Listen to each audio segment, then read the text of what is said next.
자, 첫 번째 설 한번 가보도록 할게요. 와인 마신 토끼님, 원래 어제 진행하려고 했는데, 어제 좀 아다리가 안 맞아가지고, 오늘 진행하게 되었습니다. 아무래도 이제, 이 질문을 주신 분이 방송에 계셔야, 계신 상태에서 진행을 해야, 컨텐츠의 질이 좋아지기 때문에, 오늘은 와인 마신 토끼를 계시니까, 일부러 시간대 맞춰가 진행하는 거예요. 자, 그래서 한번 질문 받아보도록 하겠습니다. 사실 일반적인 질문은 아니에요. 이분이 이렇게 얘기했습니다. 머리꽃이 꽃밭대 사회 불만 종자. 이렇게 말을 했지만 사실 그러니까 이 둘 중에 뭐가 좋냐? 그거를 좀 얘기해달라는 말씀이신 것 같아요. 긍정이 낫냐, 부정이 낫냐. 어, 사실 어느 한쪽을 딱 집기가 힘들어요, 사실. 네. 솔직히 있잖아요. 무조건 한쪽이 좋다, 무조건 한쪽이 나쁘다고 볼 수가 없어요. 제 개인적인 생각인데요. 이건 좀 짧게 진행을 해보도록 할게요.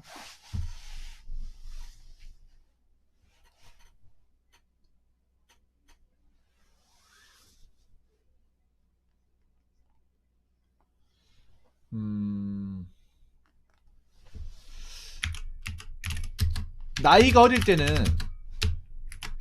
나이가 어릴 때, 뭐 예를 들어서 이제, 청소년기나, 어, 딱 대학생 때까지는 긍정주의가 낫다고 생각해요. 네. 또 사람마다 다른데, 그러니까, 아직 세상을 잘 모를 때, 세상을 아직 제대로 겪지 않을 때는, 저는 긍정주의가 낫다고 해요. 부정보다는 긍정이 낫다고 생각을 해요. 근데, 와인 마신 토끼는 또 아실지 모르겠지만, 대한민국 저 10대, 뭐, 초등학교, 중학교, 고등학교, 아니면 대학생들 보면, 긍정주의를 가지고 있는 사람들 찾기가 그렇게 많지가 않아요. 이쪽이 더 많습니다. 네.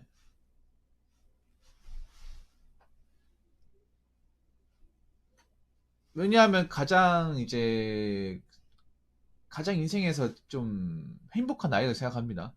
네. 물론 우리나라에서 이 나이 때 제대로 된 행복이나 즐거움 맛보기 힘들죠. 입시 교육 때문에, 무한 경쟁 때문에 사실 힘든데, 그래도 나이가 어릴 때는 저는 부정보다는 긍정이 낫다고 생각을 해요. 근데 많은 10대 저 대학생들 학교 다닐 때 긍정의 마음을 가지기 힘들어요. 왜냐하면 뭐 토끼님 아실지 모르겠지만 대한민국 사회가 굉장히 무한 경쟁이잖아요. 입시 교육이 굉장히 장려하고, 부모님들이 좋은 대학교, 좋은 고등학교 성적을 굉장히 강요하잖아요. 그런 걸 굉장히 강요받다 보니까 상당수의 사람들이 이쪽보다는 이쪽이 많아요. 제가 고민 상담을 하다 보니까. 네. 자, 실제로 학생 시절을, 네, 되돌아보면 우리나라 투개, 네, 입시 경쟁 사회에서 긍정주의를 가지기란, 네, 힘듭니다. 네, 오히려 부정주의가 더 많습니다. 이건 여러분들 이제 초등학교, 중학교, 고등학교, 대학교 시절까지 이제 학교 생활 해보신 분들은 아시죠? 이게 무슨 말인지. 제가 하는 말이. 네.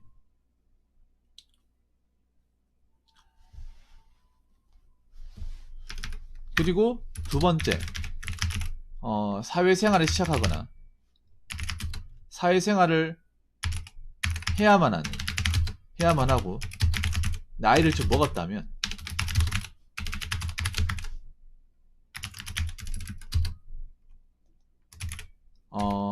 긍정과 부정이 같이 있어야 됩니다.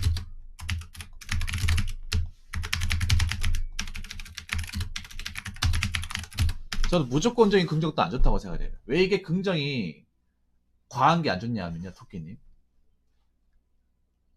우리가 나이를 먹고 이제 대학교 졸업하고 이제 취업이라는 걸 해야 되잖아. 먹고 살아야 되지 않습니까? 그러니까 이제 나이가 차면 먹고 사는 문제에 직면하게 돼요. 왜냐하면 부모님들이 더 이상 자식들을 부양하지 못하고, 그 부모님들도 이제 직장에서 퇴직하시거나 이 노년기에 접어드셔가지고 노후를 준비해야 되잖아요. 네. 그러면 자식들 다 길러놨으면 자식들은 자기 앞가림 해야죠.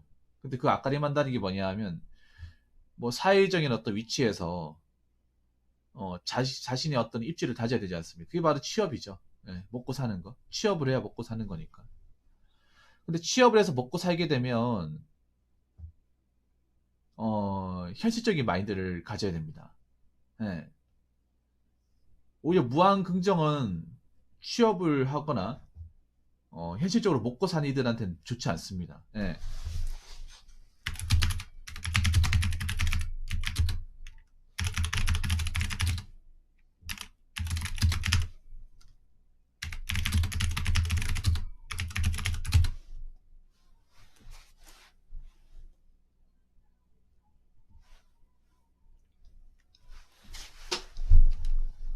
왜 그런가 하면 사실 우리가 먹고 살다 보면 절대 우리가 제대로 먹고 살고 하다 보면 절대로 무한 긍정을 가질 수가 없어요. 높은 위치에 가면 갈수록 마찬가지예요. 토끼님. 돈을 많이 번다고 해서 무한 긍정이 생기는 게 아닙니다.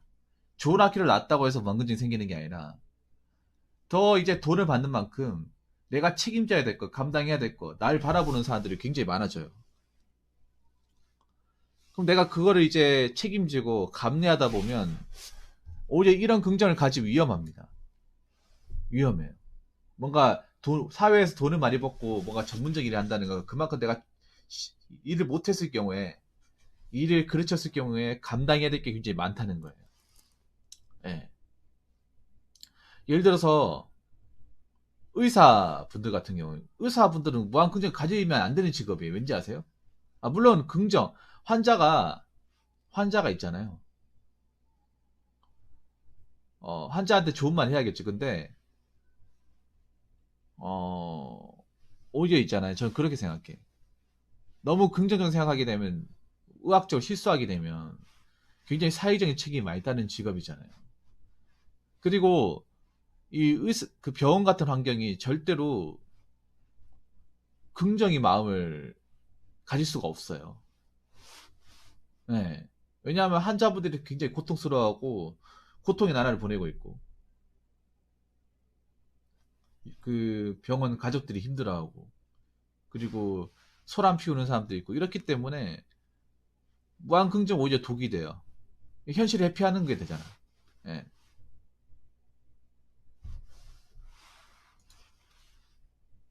자, 그럼 무한 부정은 좋을까요? 자, 무한 긍정은 제가 나쁘다고 했잖아요. 그 무한 부정은 좋을까? 자, 무한 부정은 또 안 좋은 게 뭐냐면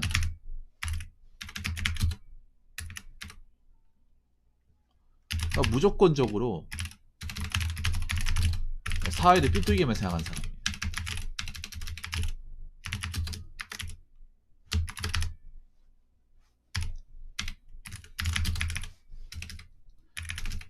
자, 삐뚤게만 바라보기 때문에 예, 노력을 하지 않습니다. 제 방송에도 무한 부정을 가진 사람이 있어요. 누구라고 딱 집어서 얘기는 안 하겠는데 있습니다. 근데 내가 무한 부정을 가진 사람은 그 사람뿐만 아니라 몇몇 사람 봤는데 공통점이 있어요. 일단 노력은 안 해요. 자기가 어떻게 현실적으로 타파할 생각을 안 해. 어? 자기가 현실에 대해서 이제 그 벽을 어떻게 뭐 넘어간다거나 어떻게든 내 자질을 차지할 생각을 안 하고 그게 이제 힘에 겪고 좀 어려우니까 계속 나 그냥 나라 경제를 무조건 나쁘게만 보는 거예요. 예. 무조건 나쁘게만 봐. 우리나라 뭐 나중에 큰일 날 것이다 뭐 전망. 근데 자신은 뭔가 이 사회에서 어떻게 살아남으려고 뭔가 계획적인 준비를 한다거나 아니면 뭔가 좀 뾰족한 수를 보이지 않아요. 그러면서 그냥 우리나라 잘못되나 봐. 그 부정론자들 보면 하나같이 뭐냐 하면 부정론자의 상당수가 아무 노력도 안 해요. 내가 이 대한민국에 살기 위해서. 적어도 우리가 밥을 먹고 살면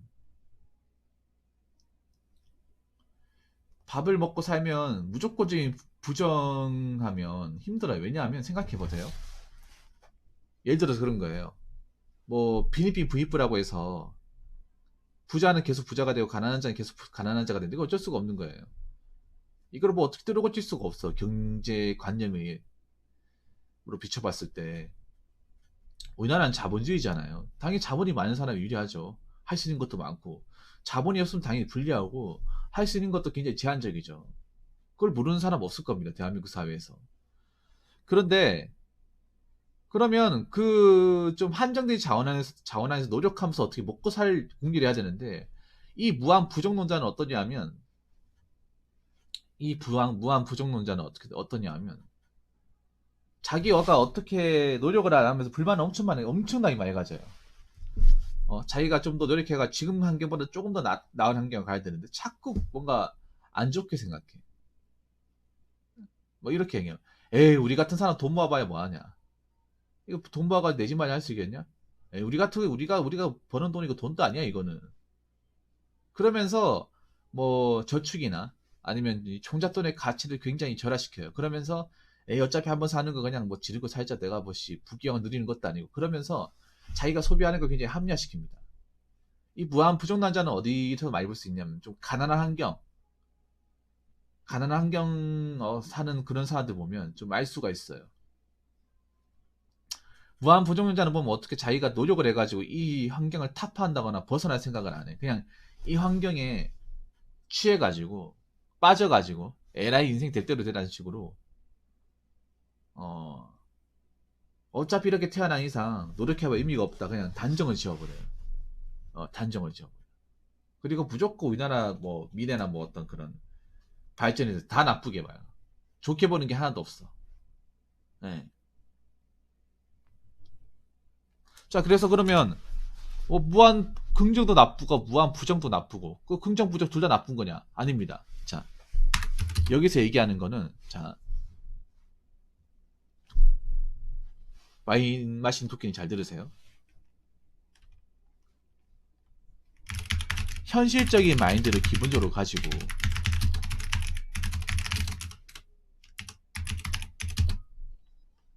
긍정과 부정의 밸런스를,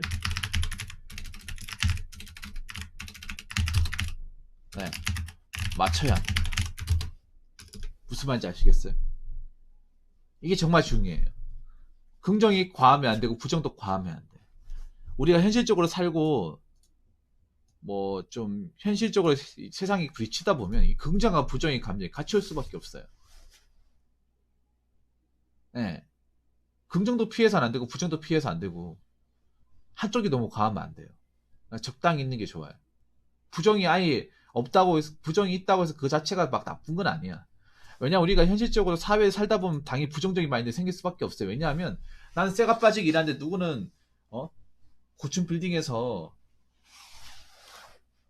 사무실 편하게 일하고, 아니면 나는 이 추운 환경에서 벌벌 떨면서 밖에서 막 시린 손 불어가면서 일하는데 누구는 따뜻한 건물 안에서 일하고, 그럼 부정이 생길 수밖에 없습니다. 근데 그게 현실이잖아요. 예. 그렇다고 말도 안 되는, 그렇다고 해서 내가 이 직업을 때려칠 것이 아니잖아. 그래도 이렇게라도 내가 벌고 있으니까 이 돈은 번 걸 가지고 그래도 우리 식구 먹고 살고, 돈 모아가지고 좀 월세 내면서 그 이것저것 다 내가지고 남은 돈으로 나중에 전셋집 마련하고 뭐 미래를 도모할 수 있지 않냐, 이렇게 생각할 수 있는 거잖아요. 그러니까 긍정과 부정이 저는 같이 오는 게 좋다고 생각합니다. 50대 50보다는 긍정이 한 60, 부정이 한 40, 6대 4 정도? 그 정도 밸런스를 맞추는 게 좋다고 생각을 해요. 그리고 항상 중요한 게 현실적인 마인드. 제가 방송에서 누누이 강조하고 제가 컨텐츠로도 항상 얘기하는 것 중에 하나가, 저는 현실을 굉장히 강조하는 사람이에요. 관리님 어세요? 저는 허무맹랑한 얘기하는 걸 정말 싫어합니다. 뜬구름 잡는 얘기하는 거 별로 안 좋아해요. 예. 그렇다고 제가 무조건 우리나라는 잘못될 것이고 우리나라는 엎어질 것이고 그렇게 얘기하는 사람도 아니에요. 현실적인 마인드를 가지고 있으면 이 두 가지를 같이 조합을 해서 얘기할 수밖에 없어요. 근데 보통 우리나라 사람들이 현실적으로 얘기하면 대부분 이쪽으로 가요. 내가 얘기하고 싶은 거는 이것만 얘기하는 게 아니라 이 두 가지를 같이 얘기하는 건데, 우리나라 사람들이 현실적인 얘기하면 대부분 안 좋게 봐요. 왜 안 좋게 보냐면, 뭐 좀 먹고 살 만한 사람들은 들어도 별로 그렇게 나쁘게 안 듣는데, 뭐 사는 게 좀 어렵다거나 자기가 하는 일이 잘 안 풀리는 사람들은 현실적으로 얘기를 하면 자기가 뭔가 지금 환경이 안 좋고 꼬여 있다 보니까 자꾸 이쪽으로 빠져들어. 저는 근데 그렇게 빠져들라고 얘기하고 싶진 않아요. 현실적인 마인드를 머릿속에 집어넣고 대한민국을 바라보고 내 현실을 바라봐야 이 현실적에서 내가 어떻게 해야 그나마 이 지금 환경보다 나은 생각을 할 수 있을까? 예를 들어 이런 거예요. 내가 지금 월세 살고 있는데 어떻게 돈을 모아서 아껴 쓰면 나중에 월세 탈출해가 전세로 갈 수 있을까? 네. 내가 지금 모은 돈이 없지만 어떻게 해서 이번 달 2022년 1,000만 원짜리 통장을 만들 수가 있을까? 한번 어떻게 하면 좀 안 좋은 환경이지만 어떻게 하면 그래도 좀 운동 같은 거 열심히 해가지고 지금 몸무게보다 한 10kg 정도 뺄 수 있을까? 이거 긍정 아닙니까? 근데 이게 현실이잖아. 왜냐? 이걸 하려면 내 자가 상태를 파악해야 되고 내 몸 상태를 파악을 해야 되잖아요. 현실 아닙니까? 그렇지 않나요? 내 자금 상태. 당장 여러분들 계좌 까보면 알 수 있잖아. 그리고 여러분들 뭐 몸 상태, 뭐 건강 문제를 받는다거나 아니면 체중계의 몸을 재보면 알 수 있잖아요. 그렇기 때문에 현실을 피하지 말라는 거죠. 현실적인 마인드를 기본적으로 딱 가지고 있고 긍정 부정을 같이 가지고 있어야 저는 건강하다고 봅니다. 무조건 긍정 긍정? 저는 그게 더 나쁘다고 생각을 해요. 네. 여러분 생각해봐. 지금 우리나라 사회에서 긍정적인 요소를 가질 게 있습니까?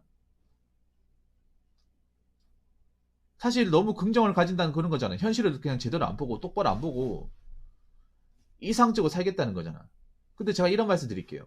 대한민국의 가장 바보 같은 이상적인 마인드에 사는 거예요.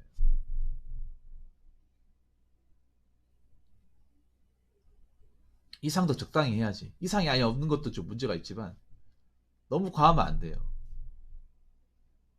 긍정이 너무 과해버리면 현실을 도피하고 자기가 지금 나이에서 현재 위치에서 책임을 지지 않겠다는 거죠. 예를 들어 이런 거죠. 뭐 밥벌이 하지 않겠다는 거죠. 그냥 난 노는 게 좋아. 행복해. 이렇게 하면 경제활동 안 하고 뭐 자식들 내팽개치고 그렇게 되는 거예요. 현실적으로 바보가 되는 거죠. 그래서 여러분들한테 다시 한번 얘기하고 싶지만 와인 마신 토끼님한테 마찬가지고 일단 이게 무조건 베이스로 깔려 있어야 된다. 그리고 긍정과 부정이 같이 적절하게 조화가 되어 있어야 된다. 네. 사람이 살면서 부정이 아예 없는 것도 이상합니다.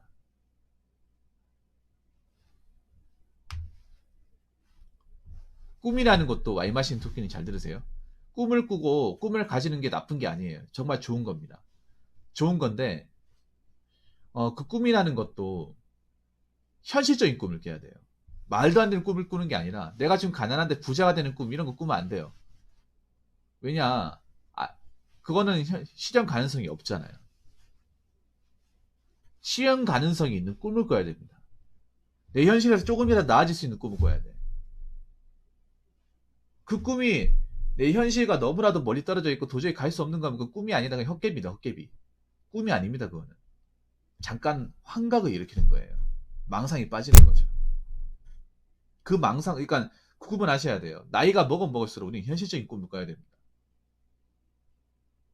현실과 완전 동떨어 있고 도저히 닿을 수가 없는데 그걸 꿈이라고 믿고 철석같이 믿고 그것만 따른다면 그거는 꿈을 꾸는 사람이 아니라 망상이 빠진 사람이 되는 거예요.